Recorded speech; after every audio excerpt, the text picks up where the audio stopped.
Welcome in another episode from the Critics Collective. This is a dark episode. I Netflix Monster season 3.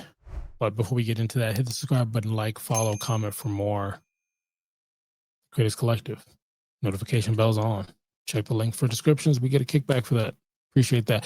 I'm just in a place right now because I just finished watching Monster, it's Ed's story. Ed Gein, or Gin, if I'm saying it correctly. I don't even know what the heck I just watched. We talked about Good Boy was another one where I kind of had that feeling. That was more like a puzzle feeling. This was dark, and I felt like it took something from me, not in a good way. Um, for this, it's their third season. So Monster, the first season was Jeffrey Dahmer, made a lot of memes of it. Um, it was acclaimed for the fact that it did two things. One, it made Dahmer seem like a rock star and made him very popular on the internet. And then the other part about it was how a lot of the scenes, especially in the courtroom, was done literally almost like scene by scene, similar to the OJ Simpson miniseries. Then season 2 was the Menendez brothers out of Florida. That one was a different angle as it gave more insight to who these boys or young men were and who they were throughout the trials or whatnot. So it allowed you to kind of paint your own picture in it, and come to your own conclusion in that case. On this one, Monster IMDb says basically nothing. It just says, hey, look, they talk about high profile killers, and there's not much that's said about this. So I will not spoil anything, but I'm gonna let you know the highs and lows of it. And then I'm gonna go ahead and rate it. Now, this takes place as two storylines. Two storylines. One is of Ed, who is probably one of the grandfathers of being a serial killer, being not just that, but also living, it sounds weird to say it because that's what they're conveying in this, in a way, living through forever, it seems. And then the other storyline is Hitchcock, as Hitchcock being a famous director that continued the push of thrillers and horror movies and things of that nature. A lot of horror movies that you watch, directors, actors, stuff like that, is normally nodded back towards these two gentlemen, Hitchcock and Ed, respectfully. Um, with these two storylines playing against each other, I'll go into the kind of the storyline is you're watching Ed and his relationship with his brother and his mom on this farm, and watching who he is as a person. The cons of this was I thought it was too long. It's at 8 episodes, an hour each. I thought it was way too long. Um, the other thing I didn't like how they were stacking those two storylines. Again, the storyline with Ed and the storyline with Hitchcock. I get what they were trying to do in a way without spoiling anything, mirror the two thought process and some of the unique nuances. But I felt like the execution wasn't there. The other thing about it was I didn't like how I felt like poorly took what was real and not real. For instance, the situation, I'm not going to spoil anything. The situation with the brother, that's not how it was played out. It um, doesn't showcase that. It just drives. He has a love interest, Ed. That's not a true story. And even the ideas of that love interest isn't a true story. And it doesn't. I feel like it doesn't put that together in the best way. Now, some of the good things I will say about it, I'll go back to one of the bad. The gore for it, they gore blood. It's almost like it's its own horror movie, but it just misses the spot because it's not a horror movie. It's not a documentary. It's a doc drama that uses some real facts and makes up their own.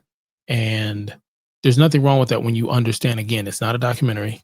It's not a full-on movie concept of its own. It's mirroring the two for whoever put this together's overall objective. The good things I like from it, I thought the lead did a really good job on this.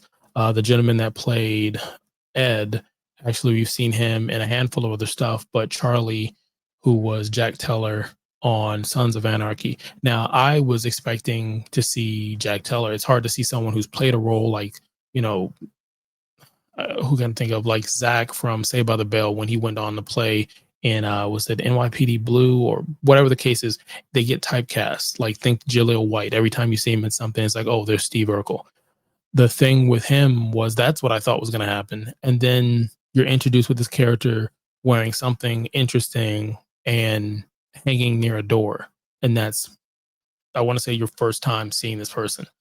So I thought he did a great job. I thought his mannerisms, they went off of an interview to get his voice and tone to be authentic. I can't say if it is, but if that's the case, bravo, because it felt like it.